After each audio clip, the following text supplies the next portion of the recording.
মোহাম্মদ আবুল হাসনাত, কুমিল্লা ৪। ধন্যবাদ মাননীয় স্পিকার। মাননীয় প্রধানমন্ত্রীকে ধন্যবাদ জানাচ্ছি।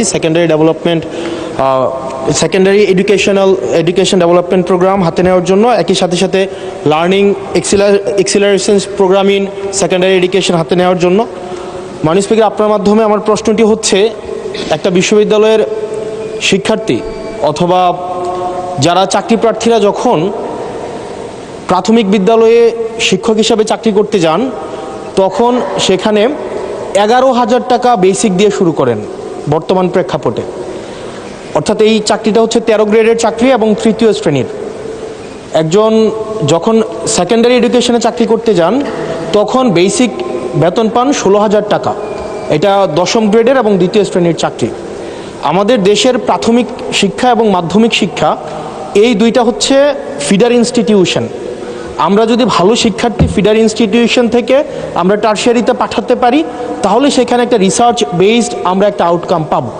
মাননীয় প্রধানমন্ত্রীর কাছে আমার প্রশ্ন, বর্তমান বাস্তবতায় 11,000 টাকা বেসিক এবং 16,000 টাকা বেসিক দিয়ে এই আসলে শিক্ষক হতে আগ্রহ নিয়ে এসে এখানে আসলে দিন শেষে সার্ভাইভ করা খুব কঠিন হয়ে যায়।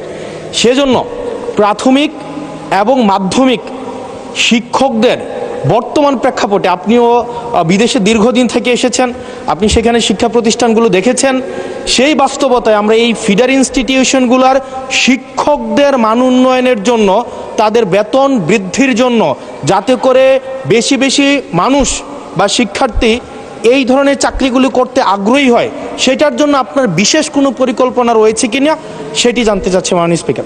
মাননীয় প্রধানমন্ত্রী। মাননীয় স্পিকার, আপনাকে ধন্যবাদ এবং জনাব হাসনাত, আপনাকেও ধন্যবাদ আপনার প্রশ্নের জন্য। আপনি নিশ্চয়ই খেয়াল করেছেন এই বাজেট সেশনে আপনি উপস্থিত ছিলেন, এবং আমার এই প্রথম প্রশ্ন যেটা ছিল মূল প্রশ্ন, সেখানে আমি বলেছি যে এই বাজেটে টোটাল জিডিপির 2% আমরা শিক্ষার জন্য রেখেছি। এবং শুধু তাই নয়, আমাদের যেটি পরিকল্পনা আছে, আমরা পরিকল্পনা মতন যদি আগাতে পারি, ইনশাল্লাহ আমরা শিক্ষা খাতের বাজেট 5 বছর শেষে 5%-এ নিয়ে যেতে চাই। এবং অবশ্যই এগুলো আমরা যখন দেখেছি, স্বৈরাচারের সময় শুধু বিল্ডিং হয়েছে, কিন্তু হিউম্যান রিসোর্সের কোনো উন্নতি হয় নাই।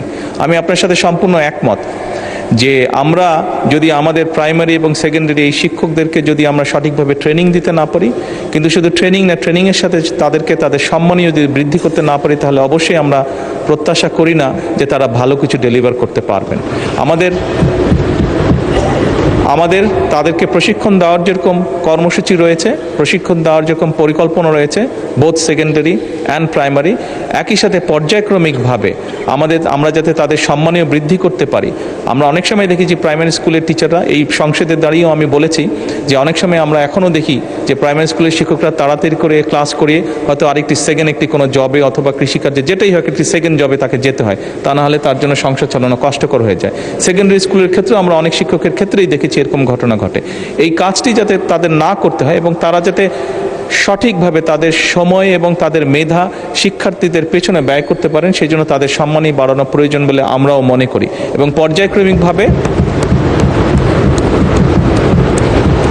পর্যায়ক্রমিকভাবে আমরা এই কাজটি ইনশাল্লাহ করব এই দেশে। জলবায়ু পরিবর্তনের প্রভাব মোকাবেলায় কৃষিকে জলবায়ু স্মার্ট এবং অভিযোজন সক্ষম খাতে রূপান্তর করা হবে। সরকার 2,75,00,000 কৃষককে ডিজিটাল প্ল্যাটফর্মের ভিতরে নিয়ে আসবে, যেটি কিনা কৃষক কার্ড। কৃষি সেবার অনলাইন প্ল্যাটফর্ম চালুর উদ্যোগ নেওয়া হচ্ছে। মাননীয় স্পিকার, আপনাকে ধন্যবাদ এবং আপনার মাধ্যমে আমি মাননীয় সংসদ সদস্য জনাব আবুল কালামকে ধন্যবাদ জানাচ্ছি তার প্রশ্নের জন্য। মাননীয় স্পিকার, বর্তমান সরকার কৃষিকে সনাতনী আর শ্রমনির্ভর ব্যবস্থা থেকে বের করে নিয়ে এসে গবেষণা, আধুনিক প্রযুক্তি উদ্ভাবন এবং যান্ত্রিকরণের মাধ্যমে একটি প্রযুক্তি নির্ভর, লাভজনক, প্রতিযোগিতামূলক এবং টেকসই খাতে রূপান্তরের লক্ষ্যে বেশ অনেকগুলো পদক্ষেপ গ্রহণ করছে। মাননীয় স্পিকার, কারণ আজকে থেকে 10 বছর বলি, 20 বছর বলি, 30 বছর আগে আমাদের যেই জনসংখ্যা ছিল, আমাদের জনসংখ্যা অনেক বৃদ্ধি পেয়েছে। তার ফলে আমাদের যে কোনো কৃষিজাত পণ্য উৎপাদন আমাদেরকে বাড়াতে হবে এবং সেই জন্য সনাতনী পদ্ধতিতে যদি আমরা থাকি, এই উৎপাদন বাড়ানো সম্ভব নয়। মাননীয় স্পিকার, বর্তমান সরকার যে সকল ব্যবস্থা গ্রহণ করতে চাইছে তার মধ্যে একটি হচ্ছে ডিজিটাল ও স্মার্ট কৃষি ব্যবস্থা প্রতিষ্ঠা। সরকার মাননীয় স্পিকার কৃষিকে প্রযুক্তি নির্ভর করার জন্য কৃষি ব্যবস্থাপনায় ডিজিটাল প্রযুক্তির ব্যবহার সম্প্রসারণ করতে চাইছে। কৃষক নিবন্ধন, কৃষক ডাটাবেজ, ডিজিটাল কৃষি সেবা, মোবাইল ভিত্তিক আবহাওয়া তথ্য, বাজার তথ্য, কৃষি পরামর্শ, এক্সটেনশন সেবার সম্প্রসারণ এবং কৃষি সেবার অনলাইন প্ল্যাটফর্ম চালুর উদ্যোগ নেওয়া হচ্ছে মাননীয় স্পিকার। এর বাইরে একই সাথে কৃষক কার্ড, কৃষকের ডিজিটাল ডাটাবেজ এবং সরকারি সেবা কৃষকের নিকট সরাসরি পৌঁছে দেবার জন্য কৃষক কার্ড বিতরণ কার্যক্রম শুরু করতে যাচ্ছে ইনশাল্লাহ সরকার। এর মধ্যে 17টি উপজেলায় পাইলট প্রকল্পের কাজ শেষ করা হয়েছে এবং মাননীয় স্পিকার এই কর্মসূচির মাধ্যমে আগামী 5 বছর সারা দেশে ইনশাল্লাহ সরকার 2,75,00,000 কৃষককে ডিজিটাল প্ল্যাটফর্মের ভিতরে নিয়ে আসবে, যেটি কিনা কৃষক কার্ড। মাননীয় স্পিকার, উৎপাদন ব্যয় হ্রাস, শ্রম সংকট মোকাবেলা এবং কৃষিকে লাভজনক করতে কৃষিকে অবশ্যই যান্ত্রিকরণ করা হচ্ছে। যন্ত্রের ব্যবহার কৃষিতে বাড়ানোর চেষ্টা করা হচ্ছে।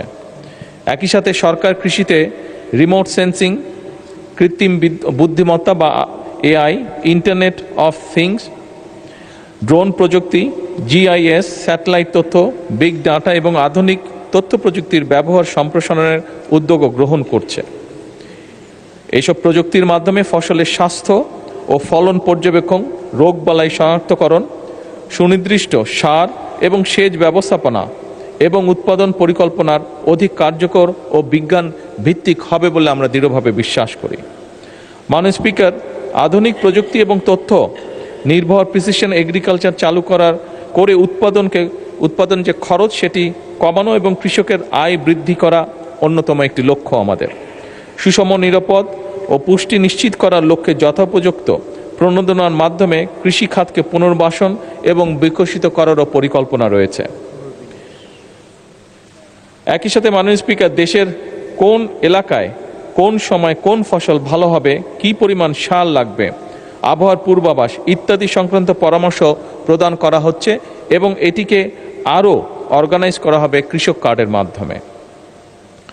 সরকার রাসায়নিক সারের উপরে নির্ভরতা কমিয়ে জৈব সার, বায়ো ফার্টিলাইজার এবং পরিবেশ বান্ধব কৃষি প্রযুক্তির ব্যবহার বৃদ্ধি করারও উদ্যোগ গ্রহণ করেছে। জলবায়ু পরিবর্তনের প্রভাব মোকাবেলায় কৃষিকে জলবায়ু স্মার্ট এবং অভিযোজন সক্ষম খাতে রূপান্তর করা হবে। সরকারের উপরোক্ত পদক্ষেপ গ্রহণের ফলে মাননীয় স্পিকার, কৃষি আরও উৎপাদনশীল, লাভজনক, রফতানিমুখী এবং টেকসই খাতে পরিণত হতে যাচ্ছে ধীরে ধীরে, যা আধুনিক অর্থনৈতিক উন্নয়ন এবং খাদ্য নিরাপত্তা নিশ্চিতকরণে ইনশাআল্লাহ গুরুত্বপূর্ণ অবদান রাখবে। ধন্যবাদ মাননীয় স্পিকার।